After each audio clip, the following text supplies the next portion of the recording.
Palabra y vida.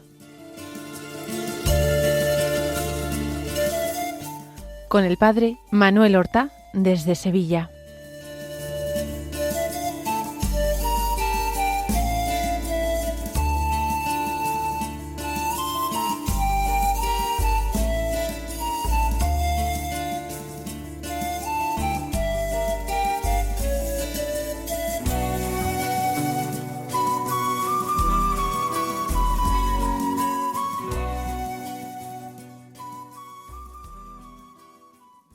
En el nombre del Padre, y del Hijo, y del Espíritu Santo.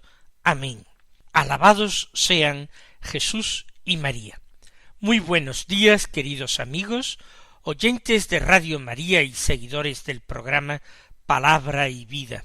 Hoy es el lunes anterior a la solemnidad de la Epifanía, y este lunes es día 5 de enero. Mañana celebraremos la solemnidad de la Epifanía, la fiesta de los Reyes Magos, y el domingo será el último día del tiempo litúrgico de la Navidad. Celebraremos el domingo la fiesta del bautismo del Señor. Estamos terminando este tiempo extraordinario, luminoso y alegre que es la Navidad. Hoy en muchos lugares, en muchas ciudades y pueblos de España, se celebrará la cabalgata de los Reyes Magos, y recordaremos y haremos presente de una forma particular el hecho de que nuestra propia vida tiene que ser una marcha, tiene que ser un camino para encontrar a Jesús con María, y para ofrecerle nuestros regalos, lo mejor que tenemos, lo mejor que somos. Vamos a escuchar la palabra de Dios que se proclama en la misa del día de hoy. Seguimos con la lectura continuada del capítulo 1 del Evangelio de San Juan. Hoy hemos llegado al versículo 43 y leemos hasta el 51. Dicen así: En aquel tiempo determinó Jesús salir para Galilea. Encuentra a Felipe y le dice: sígueme. Felipe era de Betsaida, ciudad de Andrés y de Pedro. Felipe encuentra a Natanael y le dice: aquel de quien escribieron Moisés en la ley y los profetas, lo hemos encontrado, Jesús, hijo de José de Nazaret. Natanael le replicó: ¿de Nazaret puede salir algo bueno? Felipe le contestó: ven y verás. Vio Jesús que se acercaba Natanael y dijo de él: ahí tenéis a un israelita de verdad, en quien no hay engaño. Natanael le contesta: ¿de qué me conoces? Jesús le responde: antes de que Felipe te llamara, cuando estabas debajo de la higuera, te vi. Natanael respondió: Rabí, tú eres el Hijo de Dios, tú eres el Rey de Israel. Jesús le contestó: por haberte dicho que te vi debajo de la higuera, ¿crees? Has de ver cosas mayores. Y le añadió: en verdad os digo, veréis el cielo abierto y a los ángeles de Dios subir y bajar sobre el Hijo del Hombre. Comienza este texto del Evangelio de San Juan con la decisión que Jesús toma de salir para Galilea, es decir, de regresar a casa. Jesús, en un momento determinado, no sabemos exactamente cuándo, discierne, a partir de las noticias que llegan de Juan Bautista, de su predicación, de ese movimiento de bautismos que se ha generado en su torno, decide salir hacia Judea a encontrar a Juan. Él abandona Nazaret, donde ha residido desde que era niño. José seguramente ha muerto ya, no vuelve a mencionarse. María es viuda y de momento se queda sola, en contacto con familiares, primos que tiene allí en Nazaret. Jesús va allí a Judea, al entorno del Jordán, donde se encuentra el Bautista. Allí lo escucha, allí recibe el bautismo de sus manos, no sin alguna resistencia por parte de Juan. Allí es testimoniado por Juan Bautista y allí es seguido por algunos discípulos del Bautista, a quienes su maestro les había dicho: ese es el Cordero de Dios. Pues bien, ya Jesús ha contactado con Andrés y con Juan, los primeros, y después también con el hermano de Andrés, que ha sido llevado por él a Jesús, es decir, Simón, a quien le ha llamado Cefas. Y en un determinado momento, no sabemos cuántos días o semanas o meses pasó Jesús en Galilea. No sabemos cuánto tiempo. Pero en un determinado momento decide regresar a Galilea. Entonces es cuando encuentra a Felipe. Felipe es también galileo. Son personas que no es que residan allí en Judea, sino que han venido precisamente atraídos por la figura y por la predicación del Bautista. A Felipe le dice una sola palabra: sígueme. Nunca a los primeros discípulos les ha dirigido esta palabra. Todavía no, en Galilea sí lo hará. Pero ahora en el Jordán han sido precisamente ellos quienes han buscado a Jesús. Rabí, ¿dónde habitas? ¿Dónde vives? Venid y lo veréis. Pero Jesús no ha dicho seguidme. Ellos han empezado a seguir a Jesús antes de que él les invitara a llegar hasta su casa. El mismo Simón, hermano de Andrés, ha venido hasta Jesús, porque Andrés lo lleva.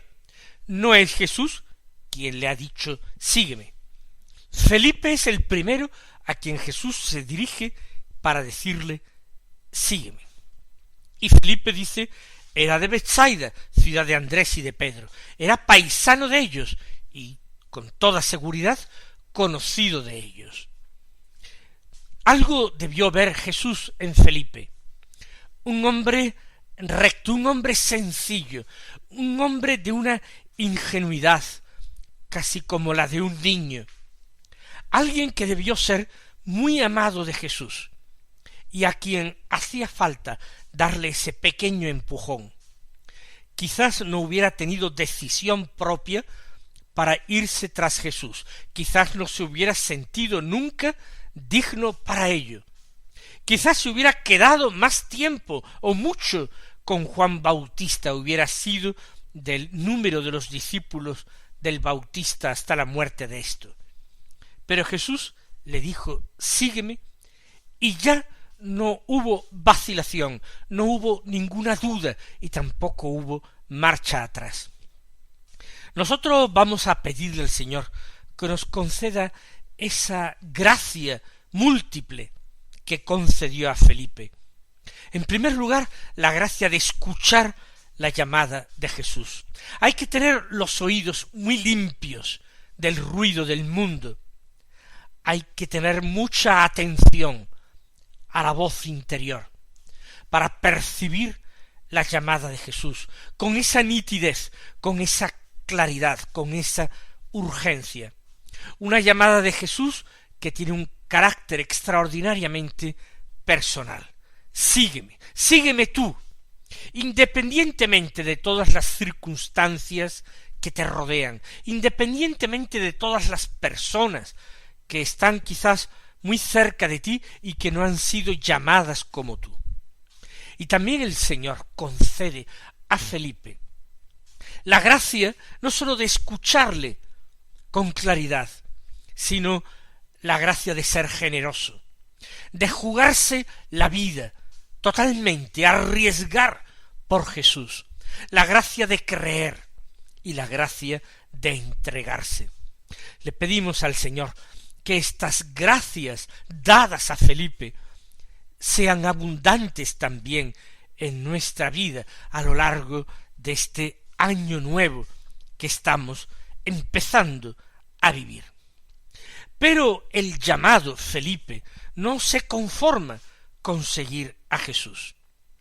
Hace lo mismo que hizo Andrés, es decir, comunicar la alegría que siente, contagiar a otros en esa misma ilusión. No se reserva para él solo esa extraordinaria revelación, sino que la comparte.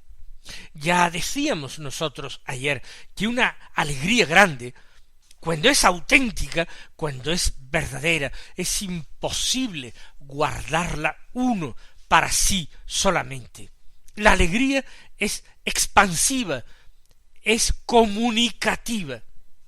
Por eso Felipe encuentra, después de haber sido encontrado por Jesús, a Natanael.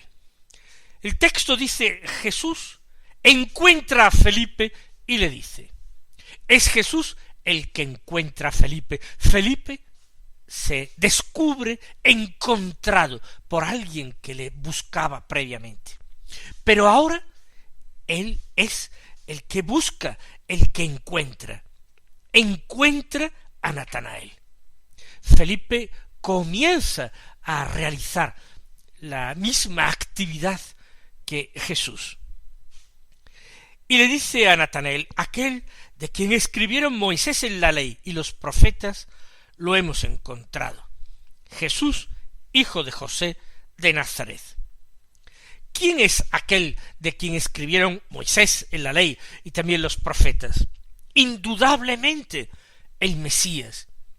Hay referencias al Mesías en la ley de Moisés y hay muchísimas referencias y alusiones a él en los escritos de los profetas. Era la gran esperanza de Israel. Había un clima de expectación mesiánica en aquellos tiempos, porque el mismo Dios había suscitado en el corazón de los hombres esta expectativa y este deseo ya de que por fin se cumplieran las promesas y el Mesías viniera. Por eso, lo que viene a decirle a Natanael Felipe es: hemos encontrado al Mesías, aunque no emplee esta palabra. Lo malo es que lo identifica de esta manera: Jesús, hijo de José de Nazaret. En primer lugar, el Mesías, según la profecía de Miqueas y según la creencia compartida por todos, el Mesías tendría que venir de Belén, porque era el hijo de David, el descendiente de David. El Mesías no podía ser un Galileo. Por supuesto, es imposible que Felipe supiera que Jesús había nacido precisamente en Belén, aunque fuera por accidente. También le dice el hijo de José. Parece que el hijo de un oscuro carpintero de una aldea de la Galilea no tenía las credenciales de ser el Mesías. Parecía absurdo. Y cuando dice ya el nombre de la aldea, entonces todavía peor. La conocían ellos, aquella aldea de Nazaret, porque eran galileos, y por tanto son pueblos, Betsaida y todos estos pueblos no están demasiado lejos los unos de los otros. Por eso la reacción de Natanael no es extraña. ¿De Nazaret puede salir algo bueno? Es una respuesta un tanto irónica. Quizás Natanael ya conoce de sobra a Felipe. Son amigos, proceden del mismo lugar. Si Natanael responde así a Felipe es porque conoce que Felipe es un hombre sencillo y, como hemos dicho, un tanto ingenuo, y por tanto desconfía de ese fervor fuerte. Ambos son personas muy religiosas y fervorosas. Por eso, precisamente por eso, están allá en el Jordán, porque han ido a encontrar a Juan Bautista. han escuchado su predicación, han hecho buenos propósitos de enmienda, de conversión, pero de ahí a que el Mesías sea ese personaje, todavía Juan Bautista, algunos pensaban que sería el Mesías, pero él mismo lo descartó. Yo no soy el Mesías, no soy Elías, no soy el profeta, yo soy solamente la voz del que grita en el desierto, soy el precursor. Sin embargo, la respuesta de Felipe está llena de sensatez y de prudencia humana. Felipe invita a la experiencia personal.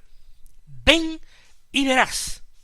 Haz tú mismo la comprobación, a ver si este Jesús, hijo de José de Nazaret, a ver si te convence a ti, a ver si tú en su presencia experimentas la misma emoción, la misma llamada interior que hemos experimentado los demás, Andrés, Simón, Juan, yo mismo.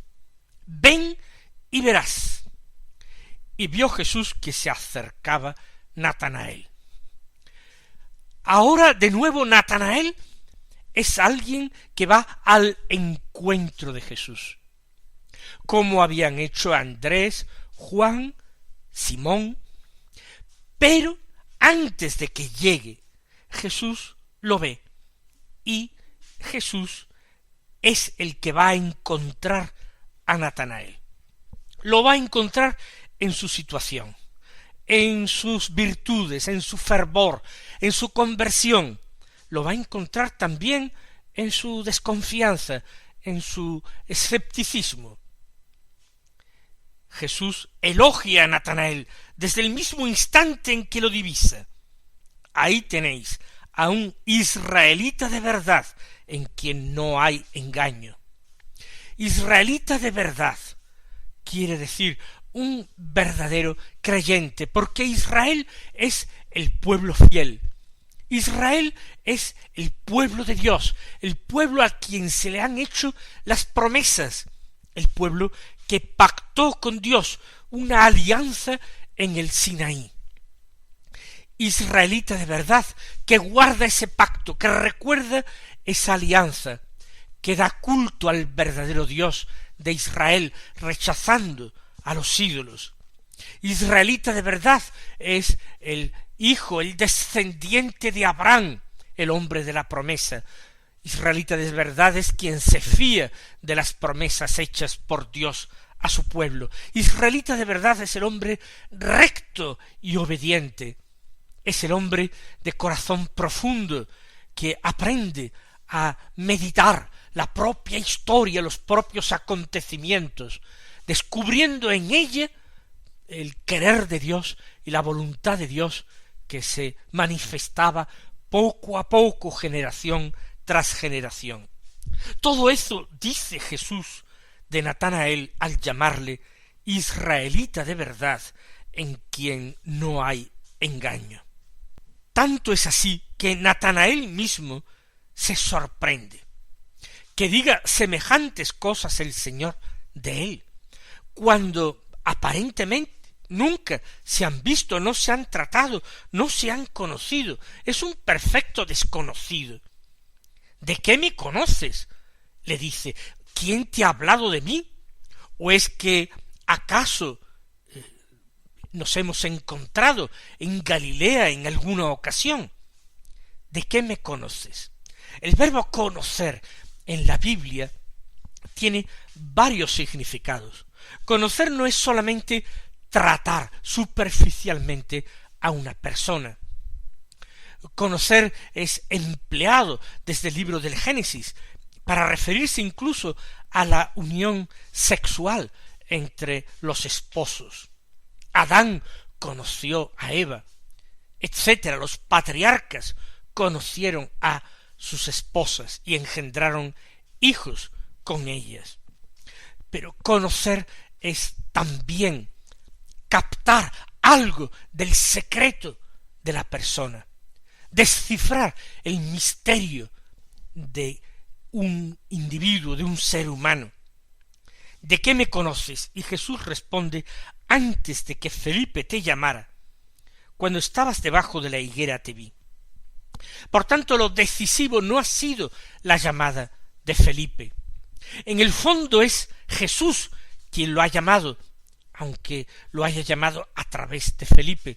Y lo ha llamado a través de Felipe porque antes lo conocía. Te vi cuando estabas debajo de la higuera. Seguramente esa higuera sería la que estaría a la puerta de la casa de Natanael en Galilea.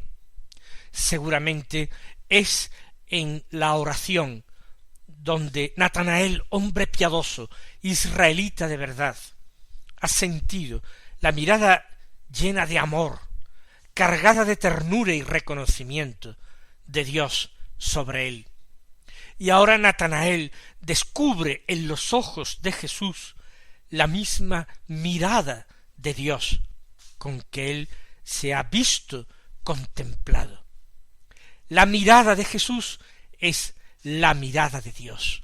Era yo quien te conocía, era yo quien te veía, y no en un momento único de tu vida, sino que bajo mi mirada has estado siempre. Por eso, solamente por eso, la reacción de Natanael no se puede considerar exagerada, ni extemporánea, ni sorprendente. En absoluto. Él dice, Rabí, tú eres el Hijo de Dios, tú eres el Rey de Israel. Y a Felipe, que lo ha anunciado como el hijo de José, él lo confiesa llanamente, inmediatamente, como el Hijo de Dios. Y Natanael ha recibido la alusión de que es aquel de quien escribió Moisés en la ley y los profetas, pero él lo dice ahora claramente, tú eres el Rey de Israel, eres el Rey Mesías. Que por qué viene de Galilea o es hijo de José, no lo entiendo, pero mi pobre mente no puede captar todo la mente y el querer de Dios. Tanto saber me sobrepasa, es sublime y no lo abarco, como dice el salmista.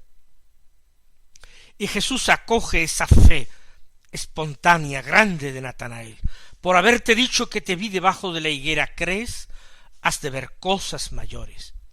Recuerden lo de las parábolas de Jesús, por ejemplo, la parábola de los talentos. A todo el que tiene se le dará y le sobrará. Porque te he dicho que te vi debajo de la higuera, ¿crees? Pues vas a ver cosas mayores todavía. Y le anuncia una revelación del cielo abierto. Veréis el cielo abierto y a los ángeles de Dios subir y bajar sobre el Hijo del Hombre. En definitiva, está revelando que Él, el Hijo del Hombre, es la puerta del cielo, es el único puente entre Dios y los hombres, el único camino para el Padre, el único mediador. Mis queridos hermanos, que el Señor os colme de bendiciones y hasta mañana si Dios quiere.